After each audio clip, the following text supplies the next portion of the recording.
말씀 묵상 메시지 17번째 시간입니다.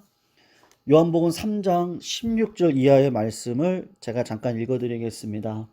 하나님이 세상을 이처럼 사랑하사 독생자를 주셨으니 이는 그를 믿는 자마다 멸망하지 않고 영생을 얻게 하려 하심이라. 하나님이 그 아들을 세상에 보내신 것은 세상을 심판하려 하심이 아니요 그로 말미암아 세상이 구원을 받게 하려 하심이라. 그를 믿는 자는 심판을 받지 아니하는 것이요 믿지 아니하는 자는 하나님의 독생자의 이름을 믿지 아니하므로 벌써 심판을 받은 것이니라. 아멘. 성도님들, 오늘 본문을 보시면 하나님께서 독생자를 내어주신 것은 단순한 어떤 이벤트나 행사가 아니라고 하는 것을 우리가 꼭 기억을 하셔야 됩니다. 그 사랑을 하나님 편에서 생각을 해보시면 여러분, 어느 누구가, 어떤 아버지가 자기의 자식을 죽이면서까지 타인을 사랑하겠습니까? 그러니까 하나님 편에서 보면 너무나 값진 희생을 수반하고 있는 것이죠. 값진 사랑일수록 희생이 크고 값진 사랑일수록 가슴 아픈 사연이 반드시 있습니다. 2008년 한국일보에 기고한 그 전 경북대 총장이셨던 박찬석 교수님에 대한 이야기인데요. 이분은 아버지가 가정 형편이 어려운데도 불구하고 머리도 별로 명석하지 않았던 자기를 대구로 유학을 보냈다고 이야기를 합니다. 그러면서 대구 중학교를 다니셨는데 공부하기가 싫었던 거죠. 그래서 1학년 8반이었는데 석차가 68명 중에 68등입니다. 꼴찌를 한 거예요. 부끄러운 성적표를 가지고 고향에 가는 어린 마음에 그 성적을 내밀 자신이 없어서 교육을 받지 못한 한을 자식을 통해 풀고자 했던 아버지에게 꼴찌라는 소식을 전하기가 어려우니까 그냥 있을 수가 없어가지고 잉크로 기록된 성적표를 1등으로 고쳐서 아버지께 보여드렸습니다. 여러분, 자기가 1등으로 고친 성적표를 아버지께 보여드리면 알아차리지 못할 거라고 생각을 했던 거죠.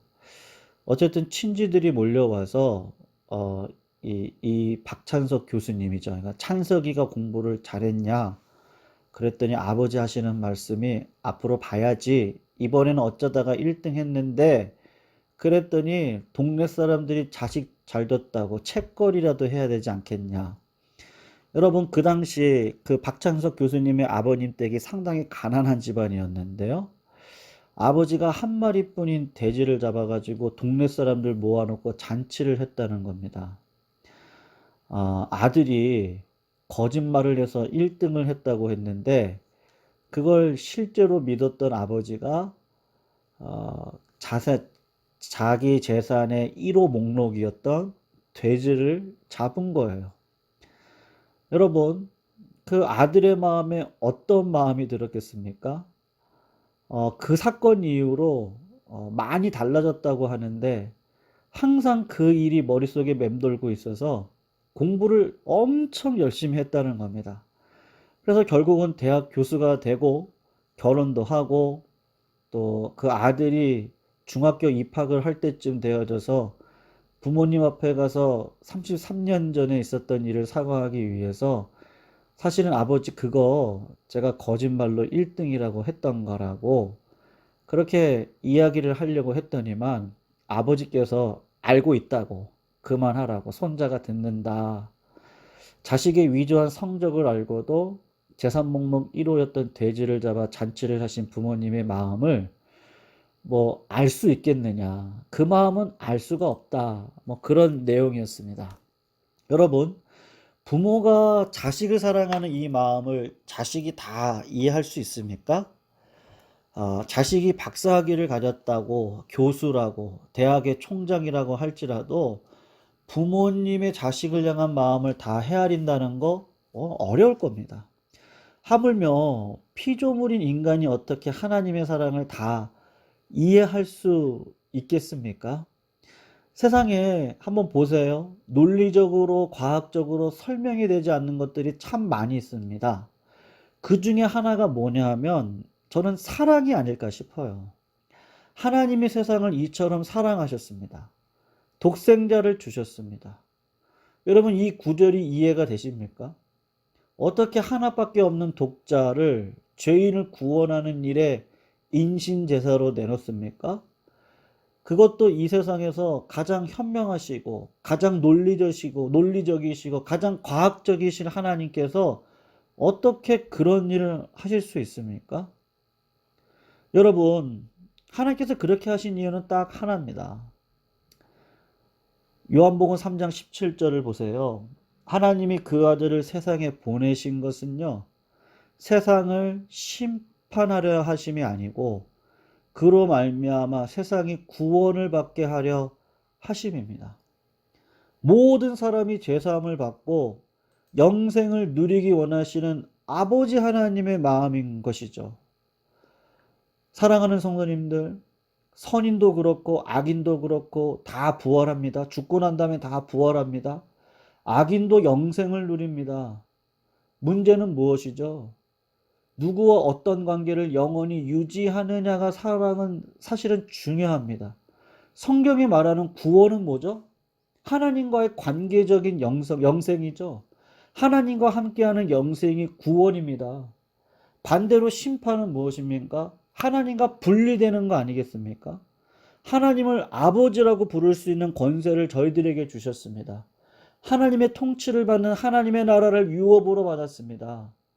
영원토록 하나님을 섬길 수 있고 그 하나님의 사랑을 받을 수 있는 특권이 우리 가운데 있다는 것이 얼마나 큽니까? 근데 이것이 논리적으로 이해가 됩니까? 태어나서 보니 우리 아버지가 누구예요? 우리 어머니가 누굽니다. 태어나서 보니까 형제자매가 누구예요? 영적으로도 마찬가지입니다. 예수 그리스도가 믿어지죠? 믿어지고 보니 하나님이 내 아버지이십니다. 예수님의 십자가는 하나님과의 그 관계를 회복시키는 용서의 피였습니다. 그래서 오늘 18절 그를 믿는 자는 심판을 받지 아니할 것입니다. 믿지 아니하는 자에게는 하나님의 독생자 이름을 믿지 아니하므로 벌써 심판을 받은 것입니다. 하나님의 자녀로서의 영광된 삶이 없는 것 아니겠습니까? 저는 우리 영안교회 모든 성도님들이 한 사람도 빠짐없이 독생자를 내어주신 하나님의 사랑을 영접하셨겠지만 오늘도 한 분도 빠짐없이 영접하셔서 모두 다 영생에 이르는 하나님과 동행이죠. 하나님과 함께함이죠. 하나님과의 관계 속에서 참된 믿음의 삶을 살아가셨으면 좋겠습니다. 여러분, 사랑이 무엇입니까? 사랑은 내어주는 것이죠. 내게 있는 소중한 것을 희생해서 내어주는 게 사랑입니다. 우리는 과연 우리 주위 사람들을 위해서 무엇을 내어주고 있습니까?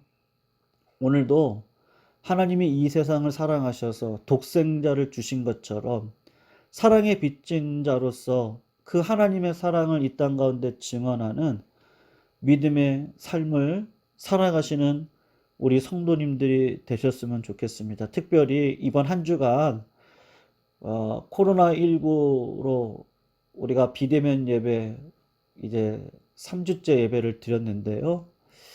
이럴 때일수록 우리 마음과 언어와 삶의 행위가 하나님 앞에 온전히 바로 섰으면 좋겠습니다. 성 프란치스코의 기도, 하나님 저를 평화의 도구로 써주십시오. 미움이 있는 곳에 사랑을, 다툼이 있는 곳에 용서를, 분열이 있는 곳에 일치를, 그리고 이해받기보다는 이해하고, 위로받기보다는 위로하고, 사랑받기보다는 사랑하게 하소서. 여러분, 이 성 프란치스의 기도가 우리의 기도가 되시기를 축원합니다. 오늘도 주님의 사랑을 받은 자로 그 사랑을 증거하시는 믿음의 종들이 다 되시기를 부탁드립니다.